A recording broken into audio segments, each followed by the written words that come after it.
Potter's Journal. Okay, Thanksgiving's coming up and we are celebrating the harvest. This is just some of the peppers. I will show you more of what came from the garden this year. And we'll take a look at our harvest of pottery too, in a sense, we'll say. But also, it's time to sit back too. I'm going to say this is time for another Potter's Journal beer review. And good gourd, it is. All right, look at this. Good gourds. It is Good Gourd from Cigar City Brewing in Florida, Tampa. And it is an Imperial Pumpkin Ale. And I do want to tell you the story of my harvest, but let's see what their story is first. Okay, liquid momentum to the glory of the pumpkin in the most noble of all gourds. This Imperial Pumpkin Ale is brewed with cinnamon, allspice, cloves, nutmeg, vanilla to emulate the flavors of decadent piquant pumpkin pie. The gourd is good indeed. Well, we'll test this and we will test out these gourds.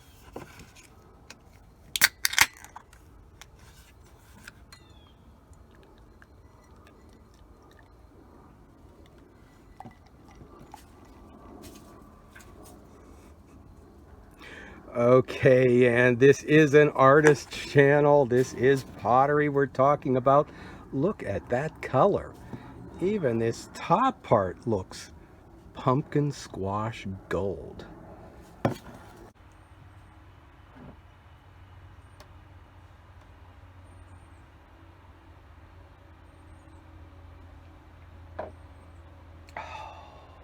Okay, the ah to blah test. It immediately gets an ah. And you know what? I'm gonna say this tastes like pumpkin. Yeah, it's not okay, overly cinnamony or spicy, but and you know that's an odd thing to say because mostly I'm gonna say a pumpkin, yeah, is not really something that's real flavorful. As you can tell by the background here, I eat a lot of squash. Starving artist, poor dirt farmer, it grows in abundance. In a sense, it's really when we cook it, when we make either roast it or a pie, it's the cinnamon and the spice that gives it the flavor and the taste. But I'm gonna say they didn't overdo that.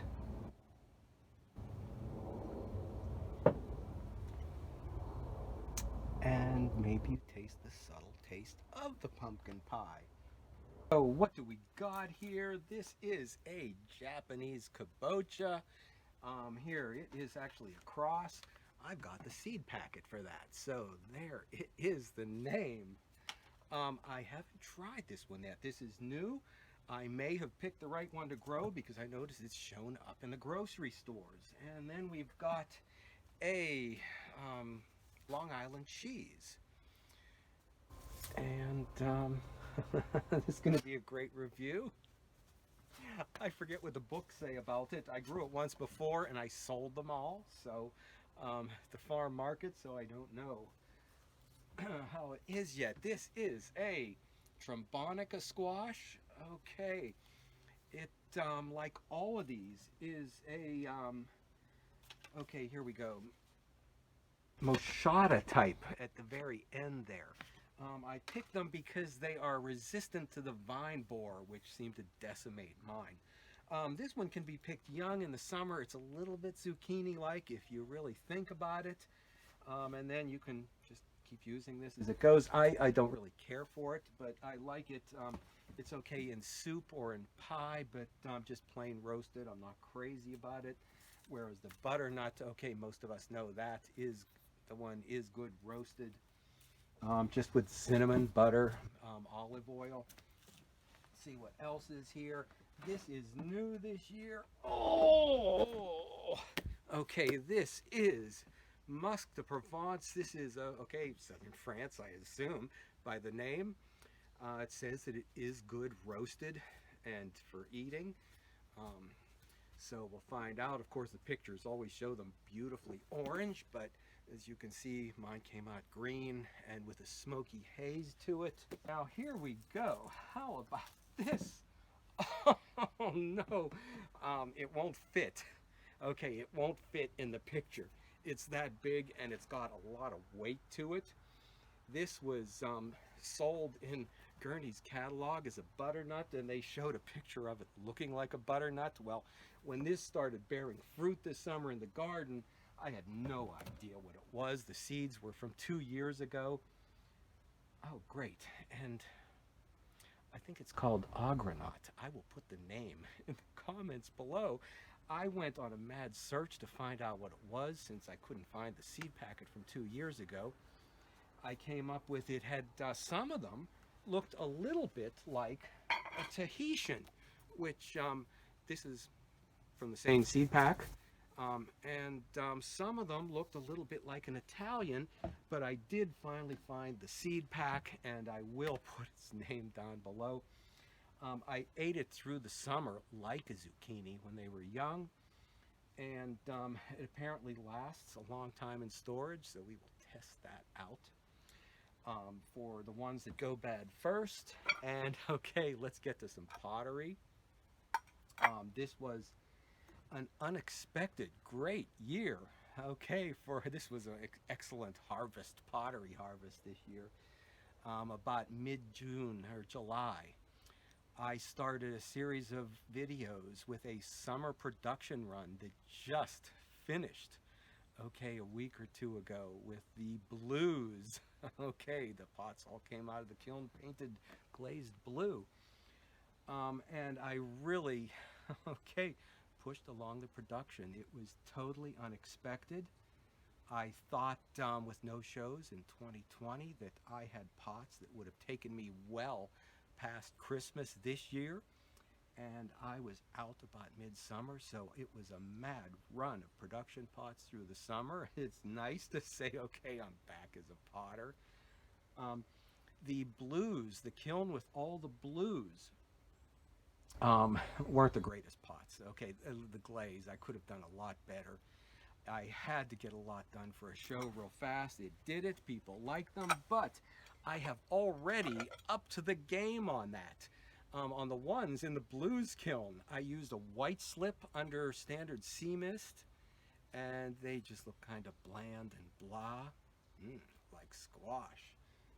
If you don't put a little bit of spice in it. But look at this. Okay, this is with the black standard ceramics, black clay. I used it as a slip underneath. And I really pushed along, okay, with this final design the way I want to see these look. Now, that being said, look at this one. Around the very edges, it came out with a pitted, slightly glaze. What is that all about? Because I've used the clay. Freddie's got a piece I left there for him, and I believe he made into a lamp. I was hoping maybe he'll show us that sometime. But this glaze on the black clay came out beautiful. But then when on here is a slip, why would that happen? Why would that happen? Who has the answer to this? I'm gonna say maybe when you, okay, take your finger through that, and when you put it on as a slip and then run through it like that, maybe certain particles in the clay, maybe the manganese, floats to the top of the slip and collects up as you pull your finger through there and cause that to happen. That's my guesstimate. Okay, but I'm going to say, just the way we try to refine our work, I'm going to say they got it right with this too. They, okay, refined it. Okay, if, oh, what's the one? It's the standard. I believe Southern Tier's Pumpkin is one of the standards. Okay, this one is up there too. this was a special order. And you know, okay, this is, look at that. I need to contact the person who made this special order. And I was reluctant to when it finally got fired a month or 6 weeks ago. I got so busy with craft shows and production and doing the Southside Historic Village and even, okay, taking off for a studio escape. And I didn't get back to her, but I guess also I wanted it to be so much more. Wanted it to be so much more, but I had forgot how much that we really do like the blues. And I forgot how much it really is that we do have, okay, a ring jug that's a trick to make and a nice little shot flask on the top. And I even devised, okay, oh, I took it across the street to the weaver. The weaver devised, okay, a way to hold it. So if you're traveling, you can strap it, okay, oh, maybe this thing does work over your shoulder or tie it onto the side of your donkey. And then when you want to go and use it, it lifts up like that and pours like that. Okay, okay, so let me know. Do you want it still? And I'll get it in the box and get it shipped out to you. So I will be busy for Thanksgiving. I will be making wreaths day, morning, noon, and night. For Thanksgiving, I have done salmon. I've done, I'm really not crazy about turkey. I like all the extras, including the Brussels sprouts. I did do, okay, stuffed pork one year, which I think I released as a video with making pottery pig banks. So if I can find that, I will put a link below to that. I will do some kind of pumpkin pie. We've got our pumpkin pie in a glass here. And on the tabla scale, I'm going to give this something in the 90s, we'll say.